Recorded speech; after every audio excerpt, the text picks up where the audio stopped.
Hey everybody, welcome to another Learning Lab with Mr. Davis. Today we're going to take just a second, as I mentioned in class yesterday, to take a look at the early English settlements of Jamestown. I know you guys have been working on them in your interactive notebooks and making your storyboard, but today we're just going to take a second to tell the story. You can get a chance to take a look at this. If you want to take notes, you can, but I'm not requiring you to go ahead and do that at this point since you are making your storyboard.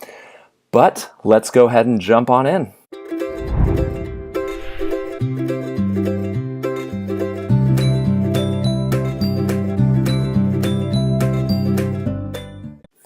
All right, so here we are, taking a chance to look at this slideshow on early English settlements in Jamestown. If you are taking notes, you're going to want to go ahead and write that in your topic box of your C Notes page. You can go ahead and just make sure you start a new C Notes page right after the early English settlements on Roanoke topic that we discussed on Monday. If you're not, that's okay, don't worry about it, but you can just listen along and get this information as we go. But remember, I do allow open note tests for you guys, so if you want to take notes to have this available for the unit test down the road, that's perfectly fine with me. You also want to go ahead and write down the essential question, which is what saved the Jamestown colony and how did it save it? So you can write that in your essential question box at the top of your notes as well. This is the essential question we've been talking about over the course of making our storyboards we've been working on as well. So it's the same essential question. I just want to make sure you guys are aware of that. All right, let's jump on in. So first thing we're talking about is the Jamestown Settlement itself. We want to get a little background on that. Roanoke's failure, or what they perceived as being a failure because the colony disappeared, discouraged others from coming over to the New World for quite some time. In fact, it was about 30 years, pretty close to. If we think that Roanoke settled in 1585, and then Jamestown wasn't until 1610, that's about 25 years. So that's quite a bit of time that it was discouraged before new settlers came over to the New World.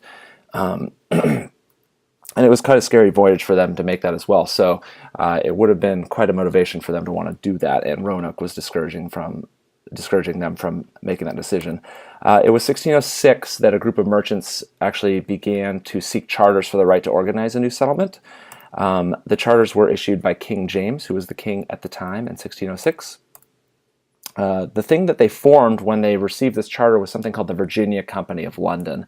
And they're the ones, it was a group of merchants that put that together, and they're the ones who received the charter, and the charter said that they were able to make habitation into the part of America that they began to know as Virginia, which is where one of the first colonies starts and is one of our first states that is recognized in the original 13 states. December 1606 is when they actually decide to take their first step going forward with the journey. They choose 144 English settlers, and they pack them on 3 small ships when they head to North America to build a colony. The main goal of the Virginia Company of London, please note that it is a company, their main goal was to find gold. There was a wealth-seeking mission. It wasn't really in the best interest of London and England and the country itself. It was a company that received a charter to try to go make money. That was the main goal of what the Virginia settlement was all about. Just on the trip over alone, we're talking just on the voyage from England to the New World, 40 people died.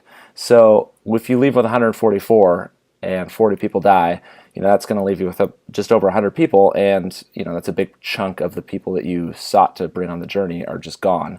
And those are probably people you brought for very specific reasons, for resources that you would have needed to make sure that you were establishing a successful colony. When that new colony was founded, and they basically sailed up what we now call the Chesapeake Bay. That's where they came into the New World.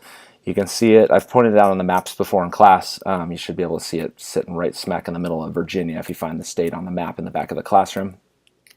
They sailed up it and found a river off of the bay, and they named that river the James River after their king, and then they named their colony Jamestown, also to honor their king. Both of those places still exist. There is a Jamestown, and there still is a James River, and that goes all the way back to the original settlers in 1607. Unfortunately, they picked an incredibly swampy piece of land when they set up their original colony, and that caused quite a few problems because it was full of mosquitoes, which spread malaria throughout the colony on several occasions. Both of the times that happened leading into winter nearly wiped the colony out. We'll talk about that in just a second, though. The farmland also of the area they chose was incredibly terrible. So they really didn't do very much due diligence when they picked the spot to actually start building, because it was not only swampy and very disease-ridden, but also there was no place really around them to grow food. So that wasn't something that was going to work out well for them. And one of the main reasons they did choose that piece of land, though, is because it was right on the end of a peninsula, and they weren't exactly sure what happened with Roanoke. They thought maybe that Spain had been involved with that, and the Spanish settlers and conquistadors from the south may have discovered Roanoke and killed the people that were there or captured them, and so they were a little nervous about that being the second colony, and so they wanted to make sure that they were really aware of their surroundings, so they put themselves right on the tip of a peninsula. You can kind of see that represented in the image there to the right. Here's a couple images that just show you where Jamestown is located. That bay that you see right there popping up through the middle of Virginia into Maryland is the Chesapeake Bay I mentioned earlier. They went up that inlet there, which is the James River, and posted up basically on the tip of a peninsula, which you might be able to see on the map there if you look close enough. And here's an image representing what the colony may have looked like in its early days, surrounded by a fort right on the edge of the water. Not generally a place setting up on the edge of the water where you're going to find super good farmland, especially since this is salt water and you're on the ocean there. So things started to go badly very quickly. Most of the colonists they brought over, of those original 144, only 104 who survived, were not really people used to hard labor. That wasn't what they were. Merchants, they were artists, they were craftsmen, but they were not good at setting up a brand new settlement and living in essentially what was wilderness to them. So that was not something that was well planned or well designed. Their real only goal, most of these people coming over in the Virginia Company, they really were just looking for a quick profit. So instead of establishing a colony, setting up farms, setting up trade with the local Native Americans, making sure that they had well-established food stores, all that kind of stuff that you think would be important for surviving winters, especially when you're in a new place, building a completely new colony from scratch. Instead of doing all those things, they decided to go out and just hunt for gold and silver. And because they were looking for that quick buck, they didn't really think about how they were going to make it through the winter. And we see this difficulty start to crop up over the next couple winters. So disease and hunger plagued the colonists as a result. And by January of 1608, which is only 9 months after they have landed, when a new set of ships arrived with more men and supplies, there were only 38 colonists left alive of the original 144 that sailed from England. So it wasn't going super well. And it was good that more ships arrived to make the colony be able to stay viable, but if they didn't come up with some better planning and get some better personnel, then they weren't going to make it. The starving time is what Jamestown really kind of became famous for. It was the following winter, the winter of 1609 and 1610. We've talked about this a little in class. You read about it in your textbook. This is the one that was really bad for them. They got a couple new resupplies of ships. By the time the winter of 1609 hit, there was about 500 colonists living in Jamestown from the resupplies of ships from London and England. This winter was terrible. One of the settlers recorded in his journal, he said, having fed upon the horses and other beasts as long as they lasted, we are glad to make a shift with such vermin as dogs, cats, rats, and mice. So basically what he is saying is they ate the horses and all other of their beasts, like any oxen they might have had, or any sort of beast of burden like that, and they said they were sick of that, and they were glad to make a switch to eating vermins, like dogs and their cats, and even rats and mice. Things get worse than that, even after they've gone through all the dogs, cats, and horses and other beasts, and they're still in the middle of winter and still short on food. What they started doing is they started digging up the fresh graves of the people who had died, and they basically turned to cannibalism.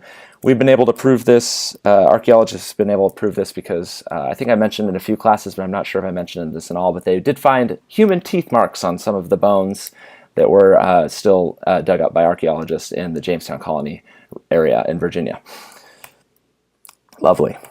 So, not only were they dealing with extreme hunger and cold and ill-planned preparedness, but also there was some conflict going on with the Native American tribes that they were encroaching upon, specifically the Powhatan tribe.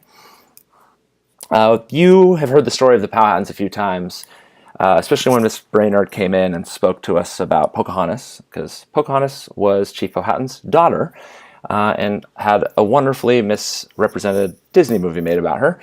Like I said, the local tribe was the Powhatans. They were generally friendly until the Jamestown colonists were so desperate in their time of need for food and learning how to farm that they started capturing and enslaving some Powhatans, and that was when the Powhatan attitude toward the white settlers changed.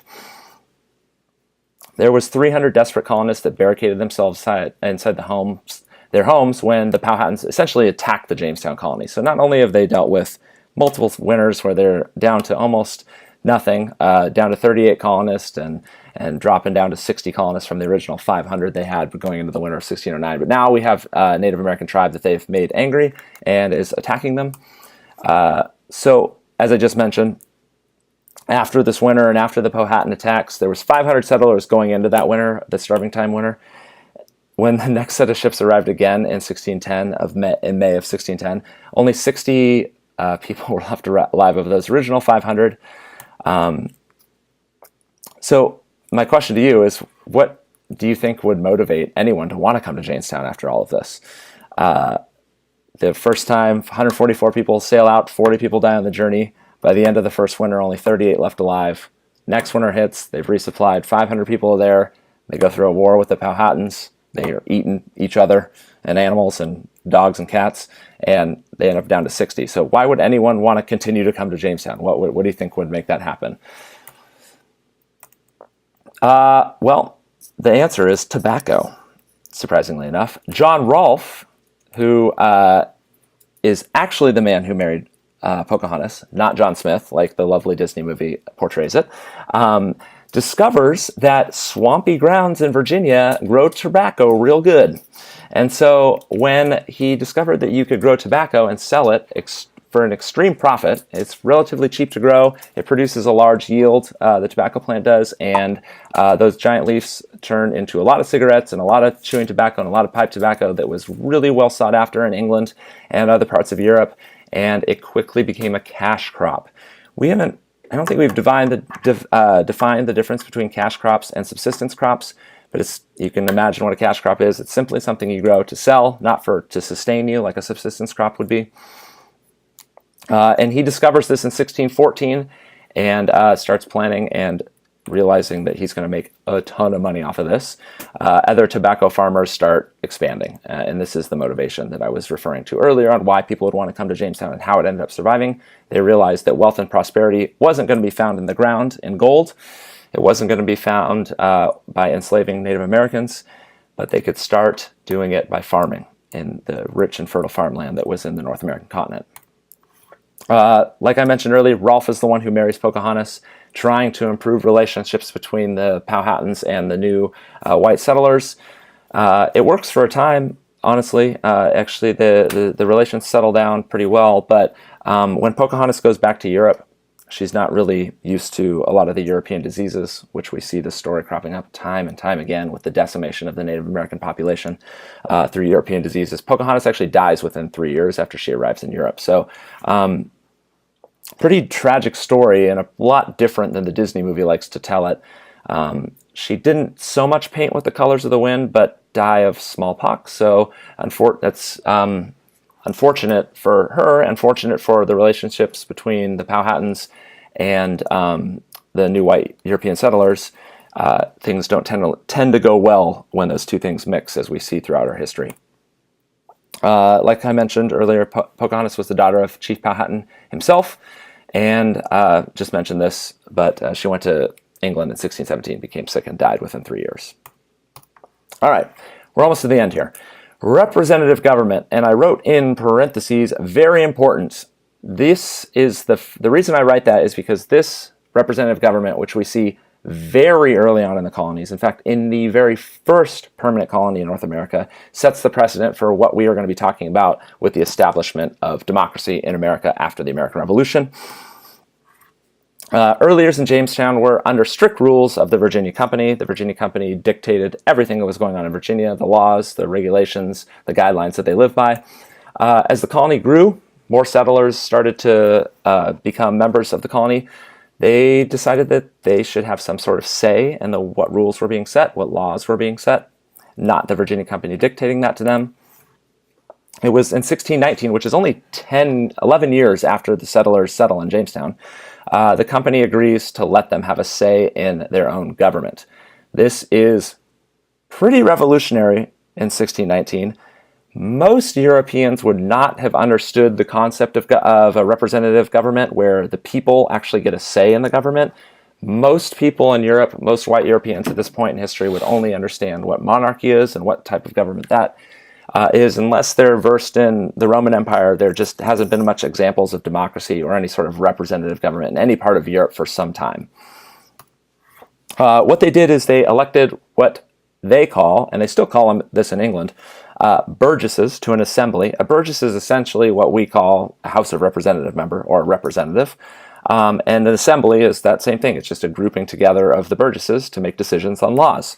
That's exactly what they did. They made laws for the colony. Those burgesses were elected by the people.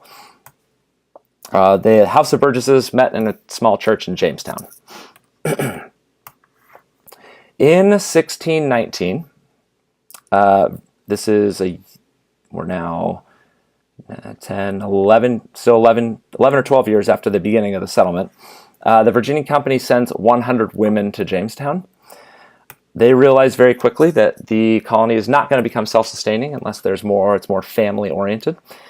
The messed up part about this is that the company notes that the plantation can never flourish till families be planted, and the respect of the wives and children fix the people on the soil. But the problem is that the men had to pay 120 pounds of tobacco in order to marry one of the women. So essentially what England is doing is shipping a bunch of women over to sell to the men to marry them off and try to perpetuate the colony through childbirth. Even though they do this, there's still more men than women. But as a result of this policy, sending 100 women, children and family life becomes just a part of the colony in Virginia. This is the point in time that I feel that the colony went from being a money-making operation to kind of the first actual colony in the New World, something that was going to be self-sustaining. It wasn't going away. It wasn't a base of operations they went to just get gold or tobacco, but it actually became a settlement, a place to migrate to. This is an image I wanted to show you real quick, representation from what a Jamestown tobacco plantation would have looked like as they started to grow. You can see some of the tobacco plants in the background there. You see a few of the white European settlers sitting at a table doing some business, and it looks to me like a few African Americans, maybe early on in the slave trade, starting to be shipped over to the New World to start to do work on early plantations. This is the formation of African American slavery in the New World, starts right here in Jamestown. All right, we're right to the end here.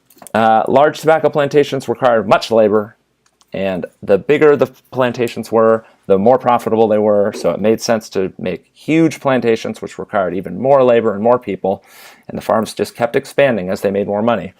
Africans were sold within 12 years of the settlement. The first Africans were sold to Virginia planters, the first slaves coming over from Africa. Many Africans were free at first in the colonies, and some even owned property right at the beginning in Virginia. But that changes very quickly as they realized how profitable it could be to steal people from Africa and send them over to America, sell them. That becomes a market itself, the buying and selling of human beings and trafficking them. But the profitability of having this seemingly unlimited source of free labor means that Africans, some of these early Africans that were free and own their own property, their rights quickly get taken away. It's in 1661, so about 60 years, almost 60 years after the formation of Jamestown, that they formally write slavery into law in the Virginia colony. That is going to end our presentation. So if you are taking notes, awesome. Feel free to go back at any point in the video and stop and pause and get anything written in your notebook. I'm going to want you to go ahead and pull up that Edmodo quiz now so you can take that. It's going to be just 10 questions, multiple choice. It won't be super hard, just to verify you got the information from the video, and you can go ahead and continue on working on your storyboarding for the rest of class. All right, I hope you guys have a good weekend, and we will see you next time.